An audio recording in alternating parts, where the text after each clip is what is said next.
If you wake up at almost the exact same time every night, somewhere around 3 a.m., your brain is doing it on purpose. This is not random. In a 2017 study from the University of Manchester, researchers found that 3 a.m. is when your cortisol is at its lowest and your brain's threat detection system is at its most sensitive. Your body is wide open and something is walking through the door. Most people believe they wake at 3 a.m. because of stress, or a full bladder, or because they're getting older and old people just sleep badly. That's the story everyone tells. It's also mostly wrong. Here's what's actually happening. Sleep is not one long, flat block of unconsciousness. It moves in cycles. Roughly every 90 minutes, you rise toward the surface of waking and sink back down again. By the time you've completed 3 or 4 of these cycles, you land at a very particular point in the night, often between 2 and 4 a.m. At that moment, two things collide. Your body temperature hits its lowest point of the entire 24-hour day, around 4 a.m., according to circadian research from Harvard Medical School. And your cortisol, the hormone that keeps you steady, alert, and emotionally regulated, is scraping the bottom of its daily curve. So you surface, naturally, briefly. Everyone does this. The difference is whether you sink back down or snap fully awake and lie there staring at the ceiling. And that's the part that's been misunderstood for decades. Waking up at 3 a.m. is normal. Getting trapped there is not. The trap is built from something specific happening in your brain chemistry at that exact hour, something most doctors were never taught to look for.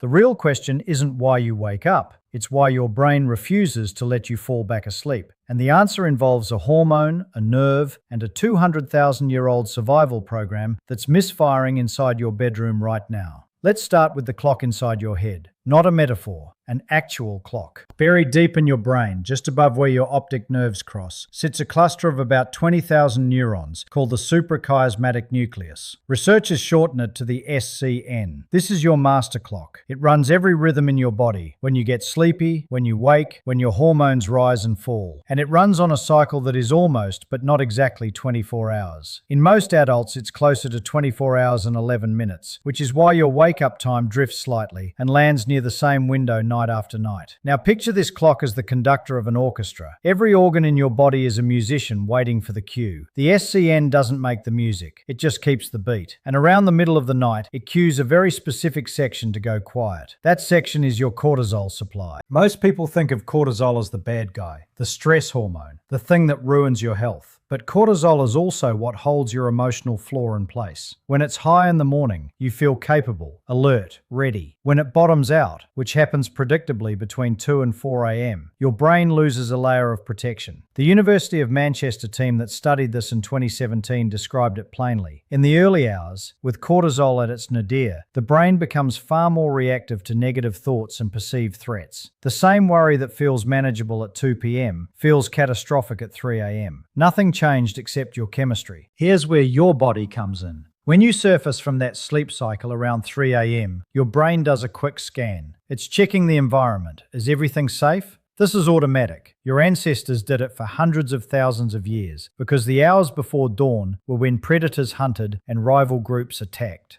The brain that woke, scanned, and stayed alert was the brain that survived. You inherited that brain. Every single one of us did. So when you wake at 3 a.m., your threat detection system, centered on a small almond-shaped structure called the amygdala, fires up a scan. Normally it finds nothing. Your cortisol is low but stable, and you drift back under. But if there is any unfinished worry sitting in your mind, money, a sick relative, a conversation that went wrong, your amygdala latches onto it. And with no cortisol to keep your emotional floor steady, that worry doesn't feel like a thought. It feels like an emergency. This is why the problems you solve calmly during the day feel unsolvable at 3 a.m. It's not that you're thinking more clearly in the quiet, you're thinking far worse. Depending on who you ask, some sleep researchers call this the 3 a.m. mind and consider it a genuinely distorted cognitive state, not a window of insight. Now here's the detail that surprises people. The waking itself takes only seconds. What keeps you awake is the second response, the one that floods your system after the amygdala decides something is wrong. Your brain, sensing a threat, calls for backup. It signals the adrenal glands, and the adrenal glands release the one chemical guaranteed to end your sleep for the night. But this is only half the story. What happens at the cellular level after that signal fires is even more disturbing, because the chemical your body releases at 3 a.m. is the same one it uses to run from a burning building. The chemical is adrenaline. and its slower, longer-lasting partner, noradrenaline.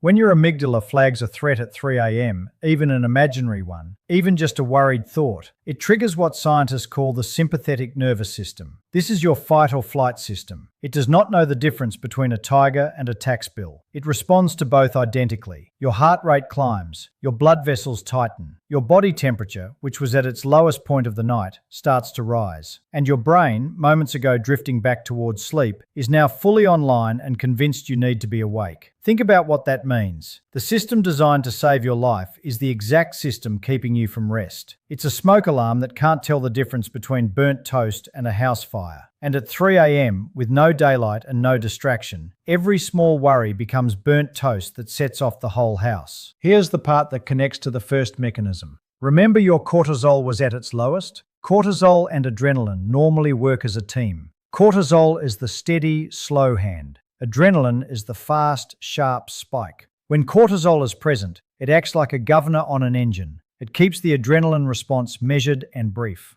But at 3 a.m., the governor is gone. So when adrenaline fires, there's nothing to dampen it. The spike runs unchecked. This is why a 3 a.m. panic feels so much more intense than the same worry at noon. Same engine, no brakes. If you've ever woken at 3 a.m. with your heart pounding for no reason, no nightmare you can remember, no noise, just sudden alertness and a racing chest, this is exactly what's happening inside your body. The adrenaline arrived before the conscious thought did. Your body sounded the alarm, and your mind woke up scrambling to find what the alarm was about. And because the human mind hates an alarm with no cause, it invents one. It reaches for the nearest worry and says, "This must be it. This must be why I'm afraid." You weren't afraid because of the worry. You found the worry because you were already afraid. Read that again. Because once you understand it, the whole experience changes. The fear is not evidence that something is wrong. The fear is a chemical that arrived on a schedule. If this is making sense and you want the part that actually fixes it, the specific protocol that retrains your body to sink back into sleep instead of locking into alarm, subscribe now. That section is coming in just a few minutes, and it's the reason I made this video.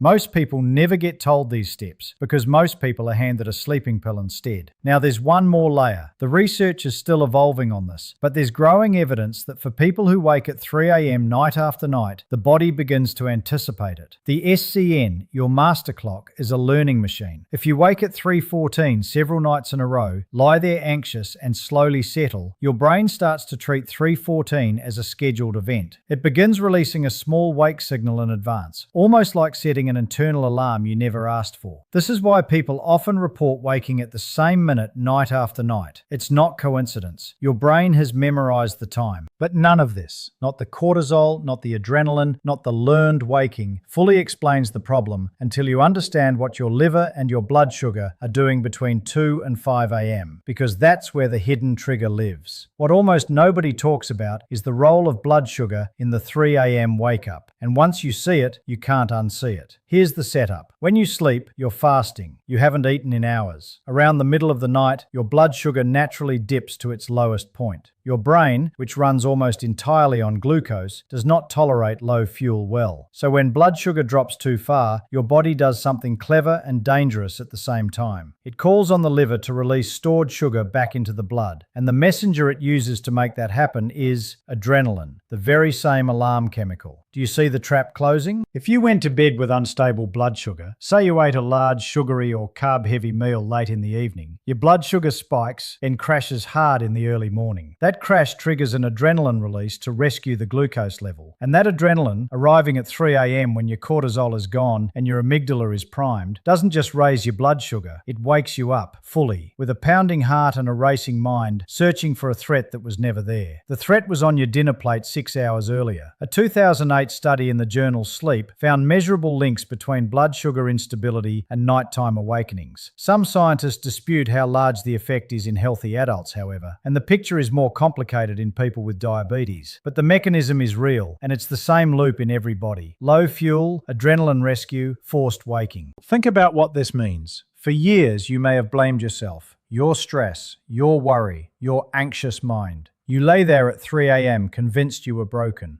But the trigger may have been a bowl of pasta and a glass of wine, a blood sugar crash, a liver doing its job, a chemical doing exactly what it was designed to do 200,000 years before pasta existed. Your body has been screaming this at you. You just didn't know how to listen. And here's the cruelest part of the loop. The more it happens, the more your brain learns to expect it. The adrenaline wakes you. The waking creates anxiety. The anxiety raises cortisol, late, out of sequence, at the wrong hour. And that misplaced cortisol surge tells your master clock that 3 a.m. is now an active, important time. So tomorrow, it wakes you again. The pattern feeds itself. A blood sugar crash on Monday becomes a learned habit by Friday, running on pure anticipation even on nights you ate perfectly. This is why willpower alone never fixes 3 a.m. waking. You cannot think your way out of a chemical cascade that started before you were conscious. Telling an anxious 3 a.m. brain to just relax is like telling someone to stop a sneeze that already started. The wave is already moving. So the question becomes, if your body has built this trap out of low cortisol, rogue adrenaline, blood sugar crashes, and a clock that learns the wrong lesson, how do you break it? How do you teach your body that 3 a.m. is for sleeping, not for surviving? That's exactly what comes next. Here's the protocol. 5 steps. Each one targets a specific link in the chain you just learned. Break enough links and the chain falls apart. Step 1. Stabilize your blood sugar before bed. This is the foundation. Stop eating large, sugary, or heavy carbohydrate meals within 3 hours of sleep. If you tend to wake at 3 a.m. and you've ruled out other causes, try a small balanced snack about an hour before bed. Something with a little protein and fat, like a spoonful of nut butter or a small handful of almonds. This slows the overnight glucose drop and reduces the adrenaline rescue signal. Dr. Michael Bruce, a clinical psychologist who specializes in sleep, has recommended this approach for patients whose night waking tracks with hunger or blood sugar swings. Small input, large effect. Step 2. Lower your bedroom temperature. Remember, your core temperature naturally bottoms out around 4 a.m. and your body uses that cooling as a sleep deepening signal. Set your room between 65 and 68 degrees Fahrenheit. A cool room works with your biology instead of against it. Harvard sleep researchers have pointed to this temperature window for years. It's one of the simplest and most overlooked sleep tools you have. Step 3. When you do wake at 3 a.m., and you might still, at first, do not check the clock. This is critical. The moment your eyes register 3:14, your brain logs it, and that timestamp feeds the learning loop that schedules tomorrow's waking. Turn the clock away from the bed. If you don't know what time it is, your brain can't memorize the time. Step 4. Use slow exhale breathing to shut off the adrenaline. This is the only tool that works in the moment because it speaks directly to your nervous system. Breathe in for 4 seconds.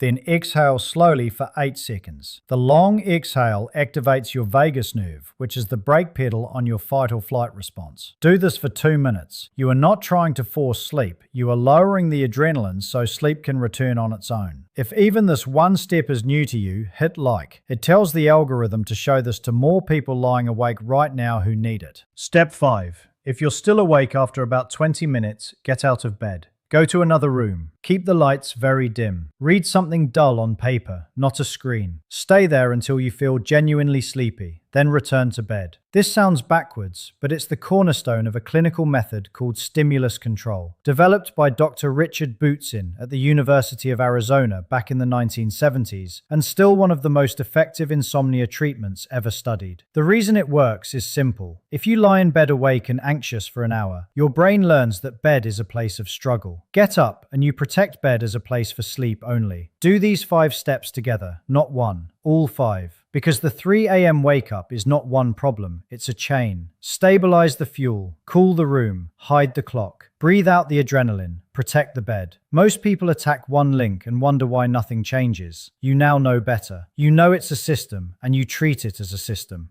Give it 2 weeks. The research on these methods consistently shows it takes your master clock several nights to unlearn a pattern it spent weeks building. Be patient with your body. It is not betraying you. It is doing exactly what it learned to do, and now you're teaching it something new. Step back for a moment and look at what's really happening here. For most of human history, waking at 3 a.m. was a feature, not a flaw. Your ancestors slept in 2 shifts, woke in the deep night, tended a fire, watched for danger, and slept again. The body that surfaced in the dark hours was the body that lived to see morning. That ancient wiring is still inside you. It hasn't gone anywhere. The problem is that it's now firing in a world with no predators, no fire to tend, no danger in the dark, only a quiet bedroom and a mind with too much time to worry. So the 3 a.m. wake up isn't a sign that something's broken in you. It's a sign that something very old is still working perfectly, just in the wrong century. Your body is running a survival program in a world that no longer needs it. That's not a malfunction. That's history living inside your nervous system. I want to hear from you. Drop a comment below. What time do you wake up most nights? And how long have you been blaming yourself for it? I'd bet most of you have a specific time, almost to the minute, and never once suspected your brain had it scheduled. And here's the truth I want you to carry out of this video, the one that changes how you'll lie in the dark from now on. The fear that wakes you at 3 a.m. is not a message. It's a chemical with a timetable. Remember that the next time your heart is pounding in the dark. You are not in danger. You are not broken. You are simply awake at the hour your body was built to be alert, holding a worry that will look completely different in the light. Share this with someone who lies awake at 3 a.m. and thinks they're alone in it. And if you haven't subscribed yet, you should. What's coming next week is something I've been researching for months. What your brain does in the 90 minutes before you fall asleep, and why those minutes decide everything that follows. Sleep was never the enemy. The dark just made you forget that.